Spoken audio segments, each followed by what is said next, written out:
They say that trust is lost like a bucket of water and end back in droplets. Well, it might be lost, but with two willing hearts ready to love and forgive again, it definitely can be restored. On today's episode, we'll be exposing things that kill trust in relationships or marriage. So, do not go anywhere. You're welcome to this episode of Finding Love. I am Renner. Finding Love is a relationship and marriage show that instills the right foundation for marriage with the understanding that marriage is God's idea. It is a show for anyone who is ready for the journey of marriage and desires to do it the way God has designed it. Okay, because it is God's idea. Once again, you're welcome. Thanks to all my returning subscribers. Thank you so much. Now, if you haven't subscribed to my channel, please tap the subscribe button right now and subscribe. Also, support me by liking this video. The more you like it, YouTube algorithm will show it to more people. Okay, leave me a comment. I love to see your comments, and if you want me to give you a shout out, please let me know in the comment section. Okay, thank you so much. Also, share this video to your friends, to your families. This video will save lives, it will save marriages, it will save relationships. Okay, so please support me by sharing this video to your friends and loved ones. Today's shout out is to Talking with Richard at Talking with Richard. Thank you so much for always watching my videos, leaving me comments, encouraging me, supporting me. I am so grateful. Thank you so much. Last week we started talking about trust, okay, and we're able to touch on ways that you can build trust in your relationship or marriage. Now today we'll be highlighting ways by which trust can be damaged in a relationship or marriage. The thing is, a lot of people are experiencing deadness in their relationships. They're wondering, where is that spark that used to be in my wife? Where is that spark that used to be in my husband? What is happening? There's no life in this marriage. A lot of the times is as a result of the fact that trust has been lost by our inactions or by our actions. And today I'll be highlighting some of the reasons why the trust in your marriage or relationship might be dead. When we come back from this break, do not go anywhere.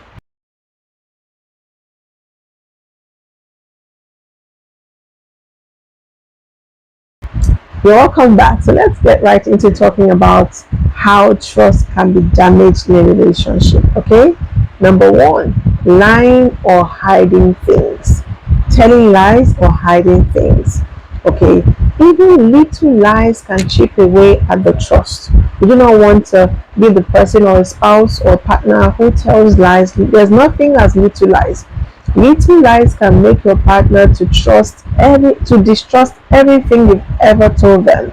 So you want to make sure that you're honest all the time, regardless of what it will take, regardless of what it will cost you, regardless of how uncomfortable you might be. You want to make sure that you are honest, and then avoid hiding things. Okay, hiding things, when you start being sneaky, slipping around, it starts to weigh down on the trust. So you want to make sure that you're honest. You want to make sure that you're as open and clear as you can be. Now, I tell my staff and everyone that I'm in a relationship with, one small lie can make me distrust you. One small lie can make me start to rethink about everything that you've ever told me. So you want to stay honest, consistently honest. So I do not have to start to think or measure or investigate whatever it is that you've ever told me or you're telling me. Look at what the Bible says in Matthew chapter 5 verse 37. It says, but let your communication be yea, yea, nay, nay, for whatsoever is more than this cometh of evil. Yes or no? It doesn't have to be literally yes or no, but let your communication be as honest as saying yes or as honest as saying no. Let it not be clothed, or let there not be any hidden details that you are not volunteering to share with your spouse or your partner, because this thing can definitely chip away at the trust. Number two way that trust is damaged in relationships or marriage is by breaking promises. Now, no matter how little or big these commitments are, if you continuously and repeatedly break your promises, It makes your partner conclude that you are unreliable. Okay, and when they start to feel you're unreliable, it means that that trust is broken. It means that they cannot rely on you. No matter how little these commitments are, no matter how negligible these commitments are, you want to make sure that you're a person of integrity. You want to make sure you're a person who keeps to your words. You want to make sure that you stay committed to your promises. And no matter how big these commitments are, you want to make sure that you keep to them. Now, growing up, I remember I used to have some uncles who we used to call Uncle Promise and Fail. You do not want to be with our spouse who, when you say something, your spouse will just, your back will call it Wimu, to raise nose in doubt of what you're saying. So you do not want to be that person when you say something, your spouse doubts you and just they're unenthusiastic about what you have said because they feel that you would not follow through on your promise. So you want to be someone who follows through on your promise. Keep your promise no matter how difficult it is. And the thing is, when you break your promise, be very sincere in your apology. This will say to your spouse or your partner that, yes, regardless of the fact that I have broken my promise, I value you, I regard you. Okay, you can trust me again. But when you treat it as though they do not matter, they get the message from me, but they do not matter to you. Okay, so and these things in the long run damage the trust in the relationship or marriage. Number 3 thing that damages trust in relationship or marriage is cheating, whether physical or emotionally. Cheating deeply violates the sense of safety and exclusivity in a relationship and leading to long-term emotional damage. Okay, so it's important that you are faithful. And let me also say this, people actually think that it's until you're caught or involved in sexual activities, physical sexual activities, that you're guilty of, cheating. No. Emotionally, if you're beginning to flirt with somebody, lust after someone, or refuse to set boundaries, or receive gifts from the opposite sex whom you know that you do not want to have anything with, and you're in a committed relationship, and you know that they desire to have you, that is cheating. Okay, Jesus Christ set the standard. Look at what the Bible says in Matthew chapter 5 verse 2 to 27 to 28. It says, you have heard that it was said by them of old, thou shalt not commit adultery. But I say unto you, that whosoever looketh on a woman to lust after her hath committed adultery with her already in his heart. You see, Jesus set the standard straight. It's not even only about physically having sex with someone, flirting, lusting after somebody, not setting boundaries. Okay, playing along even when you know that somebody desires to have you and you're already in a committed relationship. These are all steps to cheating. These are cheating, or these listed things are all forms of cheating. So whether physically or emotionally, you want to stay faithful.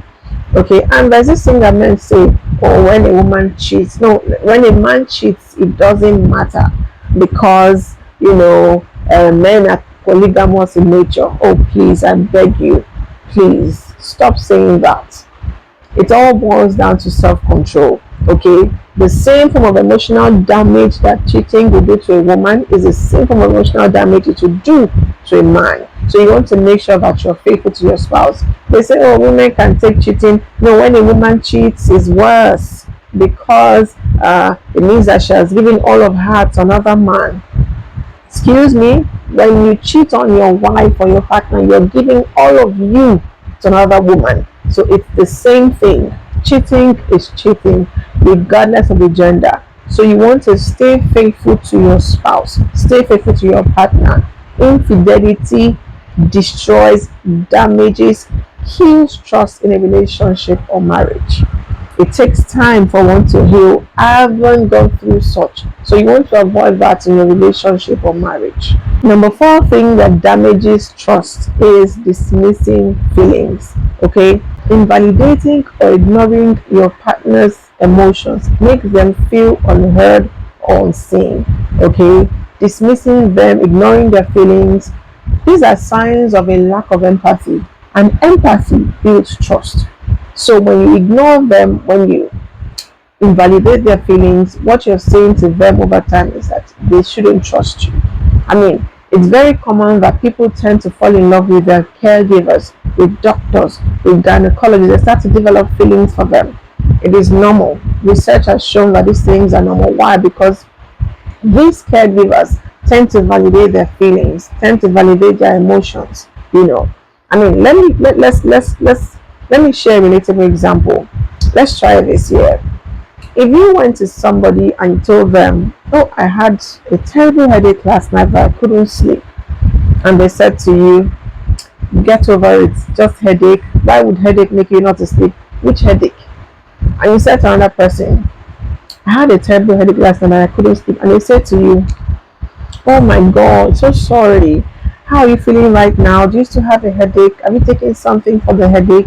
Are you sure you do not need to relax, rest? Don't worry, I'll take care of whatever it is you're doing. Just relax."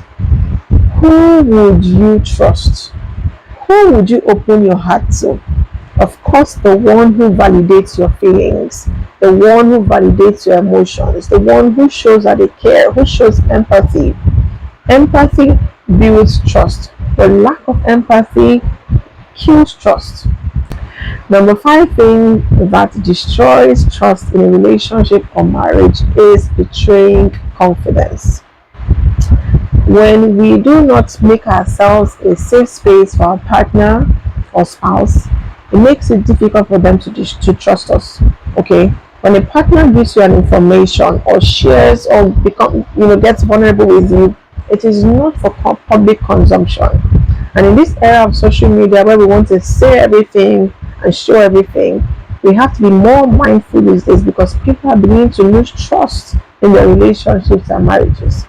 You want to make sure that you are a safe space for your partner. Okay, you want to be that confident for your partner, whereby they can trust you with their secrets, they can trust you with their vulnerability, they can trust you with their lives, knowing that their secrets will be kept safe with you. Okay, so betraying trust is one of the major destroyer of trust in relationships or marriage. Number 6 thing that destroys trust in a relationship or marriage is being inconsistent. Unpredictability leads to confusion and anxiety in relationship and therefore causes your partner to feel less secure in that relationship. Okay, when you are not consistent, in fact, some people are very consistent with being inconsistent. They are known for your inconsistency. Now, inconsistency over time damages trust. Okay, if your partner cannot trust you to be consistent, to be predictable, it sort of kills the trust in that relationship or marriage. Even in business, okay, when you know that you can hardly reach somebody, maybe today they're here, tomorrow they're there, they're unreachable sometimes, it sort of makes you not want to give them your work or work with them. Okay, you want to work with someone who is consistent, where if you call them today, they will respond. If you call them tomorrow, they will respond. Anytime they respond to you. I mean, everybody wants that kind of peace of mind. If you cannot work with someone like that as a business partner, trust me, if you have a partner who is inconsistent, it makes you over time to not just to trust them anymore. You get used to them being inconsistent, and over time you get used to not doing things with them. Okay, not trusting them to show up, not trusting them to be balanced, to be stable. Okay, so things like this damages the trust in a relationship or marriage. Number 7 thing that destroys trust in a relationship or marriage is manipulation or control. Using guilt, fear, pressure to get things to go your way erodes trust, openness, and respect in the relationship. You want to make sure that you are sound and you're solid. Okay, people are so strategic these days. They see people as a ticket. They play mind games in relationships. These things destroy trust. If you know a person who is manipulative, who gives trip you will hardly trust the person, because you know that everything that they do, in the end, there is some form of benefit that they gain from it. But it's so heartbreaking when you bring your heart out to love someone genuinely and you see that they're being strategic with you. You see that they're playing games with you. Over time, these things kills trust in relationships. And it's so important that we treat our children to be genuine. This is so important. Like, start to train your children, because these things start from small, it starts from young age. If you notice your child is manipulative, correct them. If you notice that they guilt trip people, correct them. I correct my children all the time. It can look and sound like game and fun until it starts to affect them in their marriages, and you do not want that. Okay, so please start to train them right, start to correct them. Back to what I was saying before, it is so hurtful when you bring out your heart to love somebody, when you're genuine with someone and they're being strategic with you. Over time, it damages trust. Number 8 thing that destroys trust in a relationship or marriage is avoiding accountability. And when you're a kind of person who continuously shifts blame, refuses to take responsibility for your actions, you trip your partner, make excuses and refuse accountability, over time, it damages the trust in that relationship. If your partner cannot trust you to own up to your wrongs, cannot trust you to take responsibility for your flaws, to apologize when you have done something wrong without shifting the blame, without making excuses, without flipping it all, it kills the trust over time. It blocks healing, it blocks growth in that relationship. You just see that the relationship will be going round and round in circles, because accountability leads to growth, it leads to healing. So if you refuse to take accountability, it blocks healing, it stops the growth in that relationship.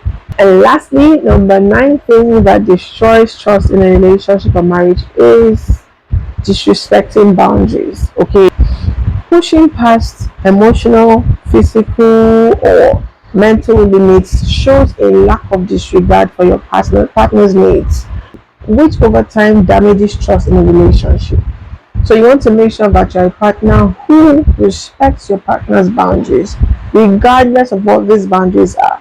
Even though you do not understand them, show that you regard your partner's boundaries. Because when you ignore boundaries and you push past limits and you push past boundaries, over time it kills the trust in that relationship. It says to your partner that you do not regard them. And when a partner feels like they are not regarded, that they are not seen, that they do not matter, of course it kills it. It causes the deadness I talked about in the beginning. It kills the spark, the life in that relationship or marriage. Nobody wants to feel like they do not matter, like their needs do not matter. So you want to make sure that you're a partner who shows your partner that you regard them, that they matter to you. And one way you can do this is by respecting the boundaries. Thank you so much. With this, I've come to the end of today's episode. Tomorrow we'll talk about how to repair trust in your relationship or marriage if it has been damaged. Okay, this is not an episode you want to miss. Okay, and once again, please subscribe to my channel, and I'm begging you, please share my video, like my video, leave me a comment. Okay, show support in any way that you can, and I'll be very, very grateful. And if you want me to leave a shout out, please let me know in the comment section. And before I let you go, I'm here every Thursdays and Fridays for Finding Love, and on Sundays I'm here for Code for Easy Living. Please watch, like, share, subscribe. Okay, and lastly, Singles Hangout 6 is here, and we're introducing a new show. Now, we have done 5 successful editions of Singles Hangout, and we're introducing Heaven's Match. It's a matchmaking show. We've heard your feedback, we've heard your comments, we've seen everything, and out of our desire to meet your needs, and also the desire to see people connect, make meaningful connections, spouses meet, all of these things, I've decided to bring on a new show called Heaven's Match. So check the description corner to see how you can register and be a part of this event. It's happening on the 28th of June 2025.